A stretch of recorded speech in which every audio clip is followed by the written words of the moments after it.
Hey guys, how's it going? Kripp here. Today I want to talk about the aggressive side of things. Now, I talked about generally with the theme that 1-drops are really completely broken in Hearthstone a few days ago, and I got a lot of feedback on those statements, and it got me thinking, and in the end, I had a much deeper understanding of what actually makes aggro decks work and what makes them really good. And I want to share that with you guys so you guys can share and, bathe in this great understanding that hopefully we will now have. So, if you look at some 1-drops in Hearthstone, they look pretty damn good. If you look at some of the classic ones, you look at Flame Imp.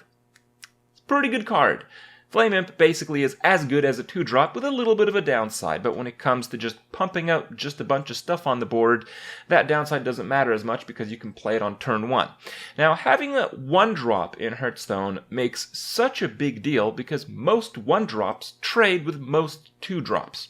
And, this is often seen in Arena, it's often seen in back and forth mid-range games, but when you kind of ramp it up a little bit further from that, when you have like a really high-quality 1-drop into a really high-quality 2-drop, becomes a situation where if your opponent doesn't have a 1-drop, then when you have a 2-drop, your opponent's 2-drop kills your 2-drop for free because of quality issues when aggressive decks can run slightly better early game cards than control decks. So, the step even beyond that is when you have a player who does a 1-drop on turn 1 and a 1-drop and then another 1-drop on turn 2. So you have 3 1-drops, and if you play like a 2-drop, one of the 1-drops is probably going to trade with it, and you're just so far behind on the board, you're going to take constant repetitive damage, and it's just not going to be a situation where you can win. And what I really tried to get at in my few points a few days ago is that if you multiply the stats of a 1-drop to try to equate to a different minion, you can really see how off the charts the stats are. Now, this is not a perfect way to understand 1-drops, and I'll go over the disadvantages and the faults of this argument, but let me first explain the argument. So, when you look at a card like, Chillwind Yeti, okay? If you have a Chillwind Yeti, 4/5 for 4, and then if you have like an 8-mana guy, if you just multiply the stats of Chillwind Yeti, you'll basically have an 8/10 for 8 mana. And that's basically what you can expect for a decent high-value 8-drop in terms of stats. So that kind of makes sense. That actually makes sense for every point in the mana system past 4. So if you multiply like a 4 by 1.5, you'll get a typical statted 6-drop minion. But when you go below that, it really skews in a very ridiculous way. Most 3-drops are pretty balanced, but there are, a small portion that are a bit out of whack. 2-drops are pretty damn powerful across the board, overly powerful in fact. If I can give you guys an example, like Flame Juggler, if you take Flame Juggler, multiply the stats and effect by 2, as if you would play 2 Flame Jugglers, that's what you would do in terms of tempo, it doesn't exactly work out this way, but it's pretty close. It's as if you have a 4/6 4-mana guy that does 2 damage to something random, or 1 damage twice. And that would basically be the best 4-drop in the game by far. So that's kind of what I'm getting at here. And then like Undercity Valiant, if you compare this to like a Fire Elemental, you could have like a 9/6 with a combo effect deal 3 damage. And Fire Elemental is one of the best cards in the game. So you kind of see what I'm getting at here.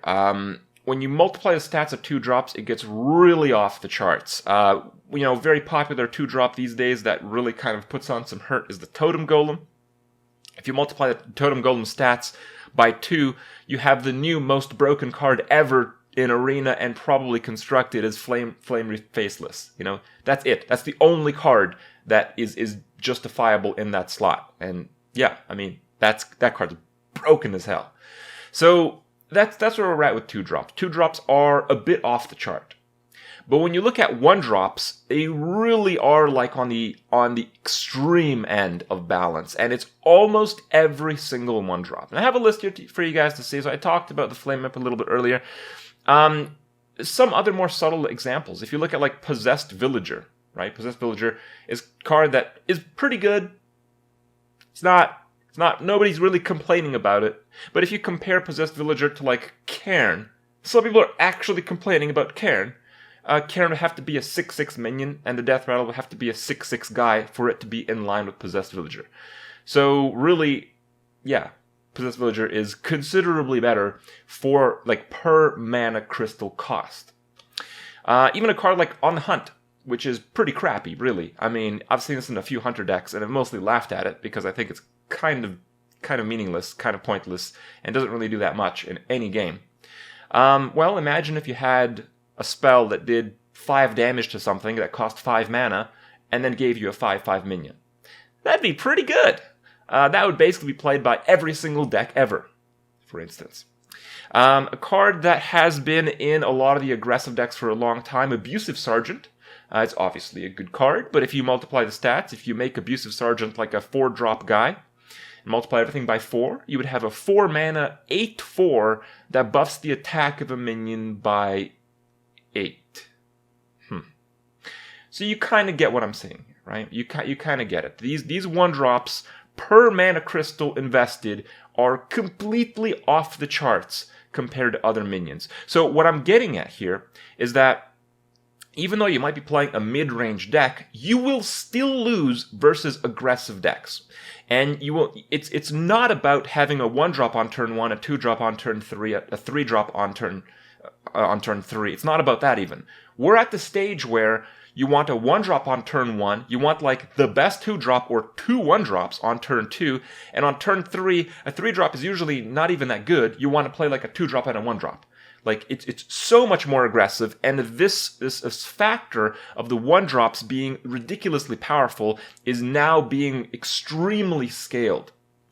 Now, the really big offenders are a little bit last on my list here, so you can really see what I'm talking about here. The Vilefin Inquisitor is a very powerful one, and it gives me a chance to talk about how important the stat breakpoints are. So a lot of the 1-drops have 1 health, and it makes them a little bit crappier in the later stages of the game, and it makes them crappier against board clears, but 3 health actually survives most board clears. So on turn 1 with the Vilefin, you're playing a card that doesn't die to board clears, that gives you permanent synergy for the rest of the game, that if you buff, trades up into every single other 1-drop and every single other 2-drop almost.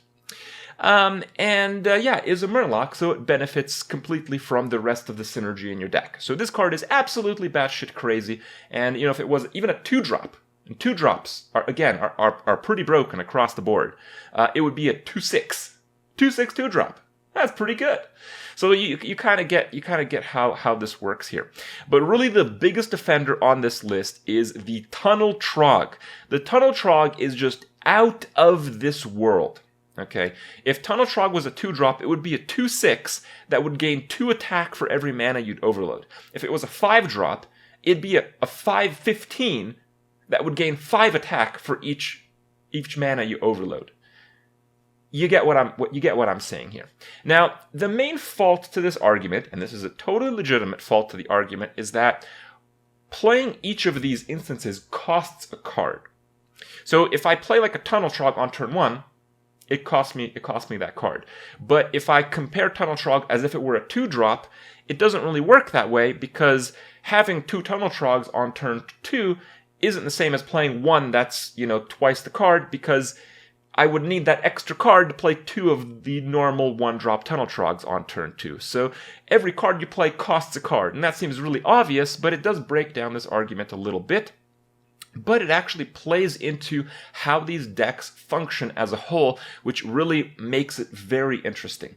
So yes, because 1-drops don't really do that much by themselves, even though they are amazingly efficient for their mana cost, they have to be a little bit better because they cost a card. Same with 2-drops, and it kind of makes sense that the most broken per mana card are in the lower stages of the curve when it comes to this argument. And to most of a degree, I agree with this statement. Now, the main thing that changes this up is that if you have an aggressive deck that just plays these out and wins immediately before you run out of cards, it doesn't matter that you don't have any cards. So, we talk about things like card advantage, but card advantage is something that's important when you're playing a control deck versus a control deck. Card advantage is not that important in aggro decks. If you have something okay to play and you're playing an aggro deck, whether you have 2 cards or 10, it's basically the same shit. right? If you're going to kill your opponent with a lightning bolt, and the lightning bolt is the last card in your hand, it doesn't matter if you have no other cards or if you have 8 other cards in your hand. So the card advantage is really only significant when you run out of stuff to do.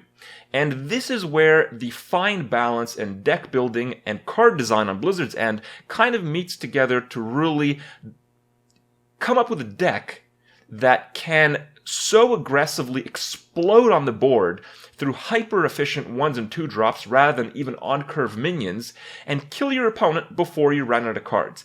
And I feel that right now, and for the very, very long history of Hearthstone, this has been a bit too accelerated. I feel like because 1 drops and 2 drops are just too good, and the synergistic cards along these decks are also a bit too good, it makes aggro the absolute favorite archetype on ladder. Now, this doesn't have too much to do with tournament play. In tournaments, having 3 decks, having, some kind of synergy, some kind of thematic, some kind of like targeting in the conquest format, the fact that you can take as long as you want, the fact that a 20-minute win is worth just as much as a 3-minute win. In the tournament format, this doesn't really matter, actually. I do feel that perhaps aggressive decks are a little bit better, but they're not better by that much, and that aspect is not really that relevant in the tournament scene of Hearthstone. But the experience that most people actually go through, the ladder experience, the aggressive decks, I feel, let's just say they're as good as the control decks out there. But we know historically that's not true. But let's just say that it is.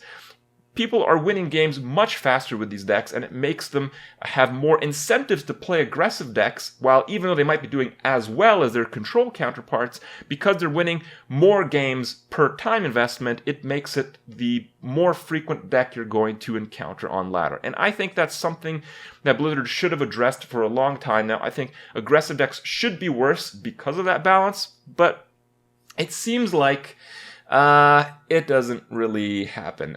In Whispers of the Old Gods, my best deck is that terrible Zulok, and it's terrible because it's not refined, it's not efficient, there's better cards that I could be playing in it, but that deck is like 14-1. What is that? That got me to like rank 7 or 8 or something last season, so it was pretty good ranks. The Murloc Apocalypse deck or whatever yesterday, that thing has only got like 1 loss after like 7 games. My best control decks are still pretty good. They're rocking like high 70s on the win rate, but it's not close. The aggro decks have better win rates, and the games last like 2 or 3 times less time. So for now, it seems like until Blizzard starts making some more balanced 1-drops and 2-drops, we are probably going to have an aggressive meta regardless of the other stuff in the game. There's a few other factors that can influence this, like super efficient board clears and that kind of stuff, but that hasn't really happened. We haven't really seen too many great board clears ever, and well, maybe next expansion, I guess. For now, I hope you guys have enjoyed this this learning experience, perhaps, and we can kind of understand how aggro decks should work. You want to not play cards on curve. You want to play cards cheating the curve with the lower mana crystals and play just enough so you can routinely win by the time that you run out of cards. Keep that in mind when you're making your next aggro deck. Good luck, and I'll see you guys later.